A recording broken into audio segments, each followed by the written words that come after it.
우리 같이 말씀 읽자. 푸른 마르고 꽃은 떨어지나 주의 말씀은 영원합니다. 오늘도 말씀을 나누고 전하는 권서인으로 살아가는 모든 분들을 사랑하고 축복합니다.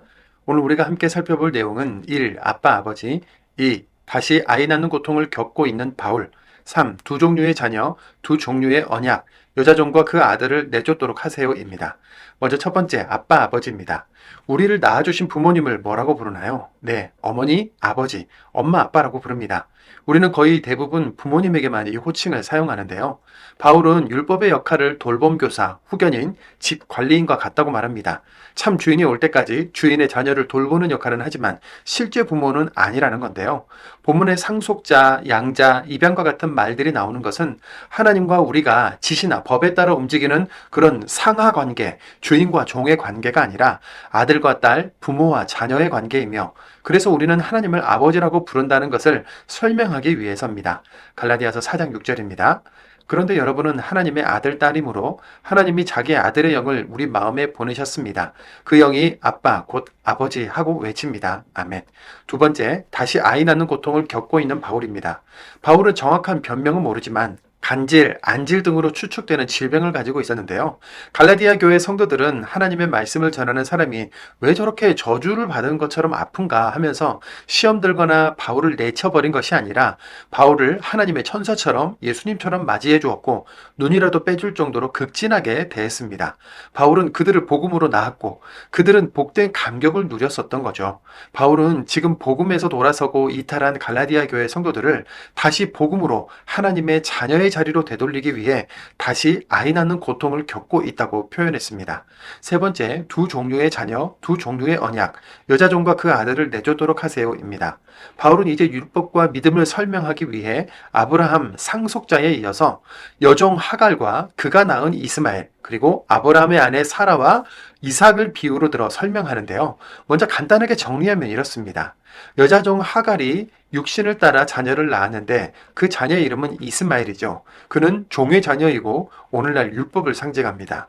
두 번째로 자유로운 여자 사라는 약속을 통해서 자녀를 낳았는데 약속을 따라 난 자녀가 이삭이죠. 그가 바로 진정한 상속자가 되며 우리도 역시 그 혈통을 이어받아 약속의 자녀 상속자가 된다라는 논리입니다.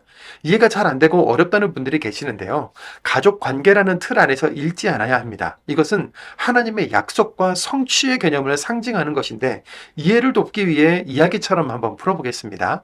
아브라함은 자녀가 있을 것이라는 하나님의 약속을 기다리지 못해서 여종 하갈을 통해 이스마엘을 낳게 됩니다. 그런데 하나님의 약속은 그 하갈 여종에게 있는 것이 아니라 아내 사레와의 사리에서 태어날 이삭이었던 거죠. 노력으로 얻는 자녀 이스마엘, 그리고 하나님의 약속으로 얻는 자녀 이삭, 결국 상속자는 이삭이었던 겁니다.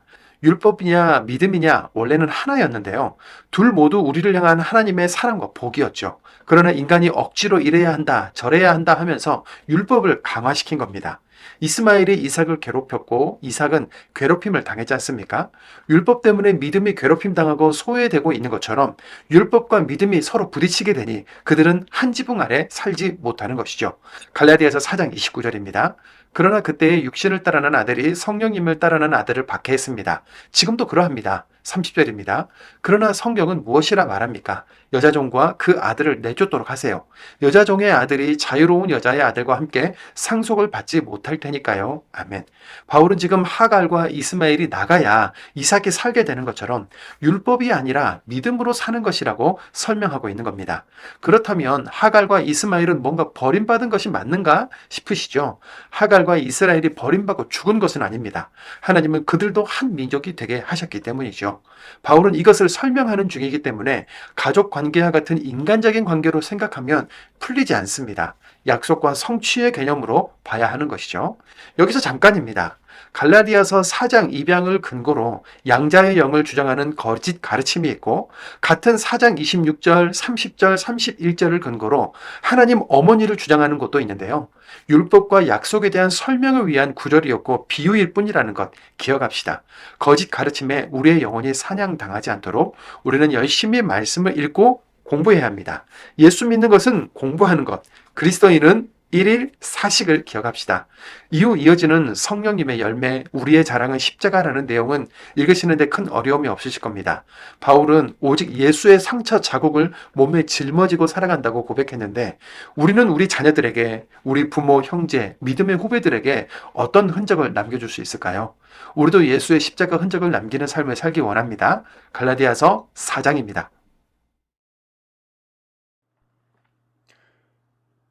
4장. 내 말은 상속자가 미성년인 동안에는 그가 종과 조금도 다르지 않다는 것입니다. 그가 모든 것의 주인이라 하더라도요. 도리어 그는 아버지가 정해놓은 날까지는 후견인과 집 관리인 밑에 있습니다. 우리 자신들도 이와 마찬가지입니다. 우리가 미성년이었을 때 우리는 세상의 초보 원리들 밑에 종이 되어 있었습니다. 그러나 때가 찬 시점이 왔을 때 하나님이 자신의 아들을 내보내셔서 여자한테서 나게 하시고 율법 아래 놓이게 하셨습니다. 율법 아래 놓여 있는 사람들을 값을 치르고 풀어주시기 위해서였습니다. 우리가 아들, 딸로 입양되도록 하시기 위해서 말이지요. 그런데 여러분은 하나님의 아들, 딸이므로 하나님이 자기 아들의 영을 우리 마음에 내보내셨습니다. 그 영이 아빠, 곧 아버지하고 외칩니다. 그러므로 그대는 더 이상 종이 아니라 아들, 딸입니다.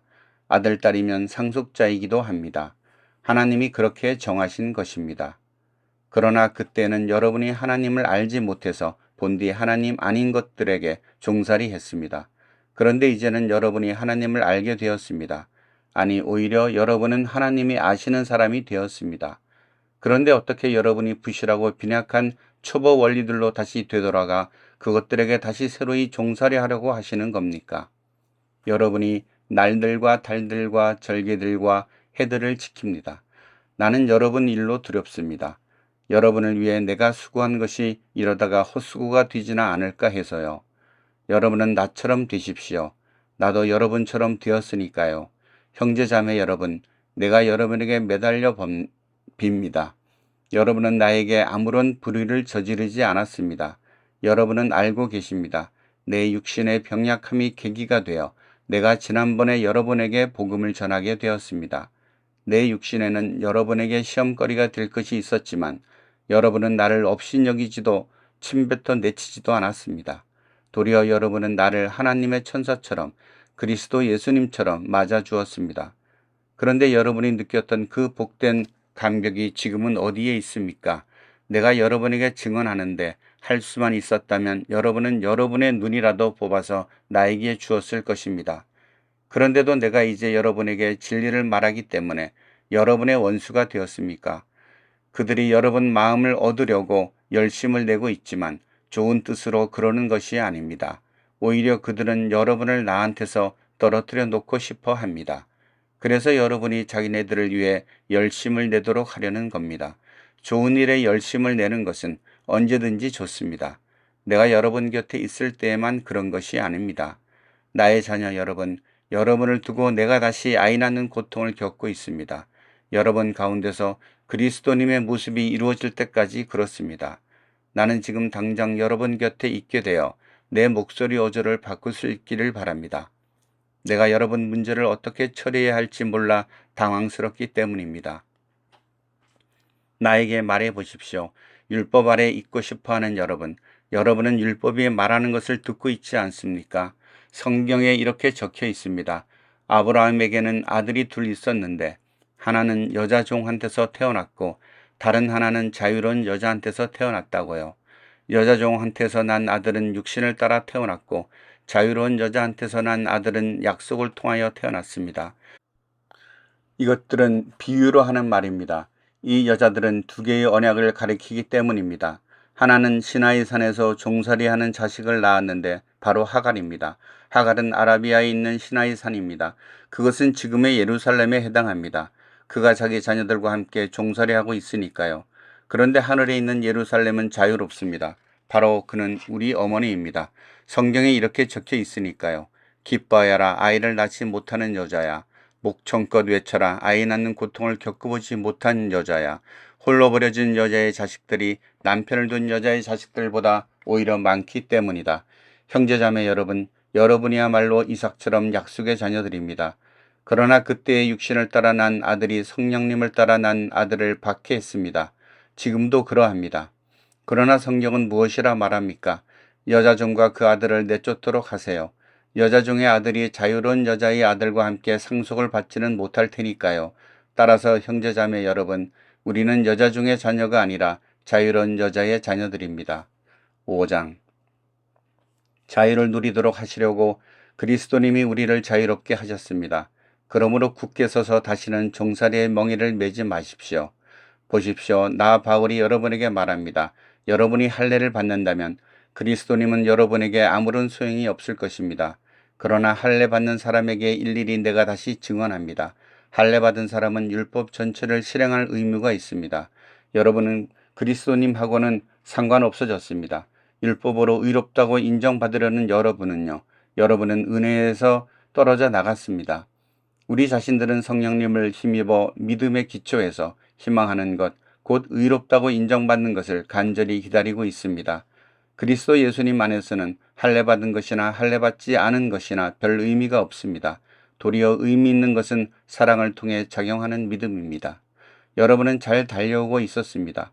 그런데 누가 여러분을 가로막아서 진리를 따르지 못하게 했습니까? 그런 부추김은 여러분을 부르신 분한테서 나온 것이 아닙니다. 적은 누룩이 반죽덩이 전체를 부풀게 합니다. 나로서는 주님 안에서 여러분에 대해 확신하고 있습니다. 여러분이 다른 무슨 생각을 품는 일은 전혀 없을 것이라고요.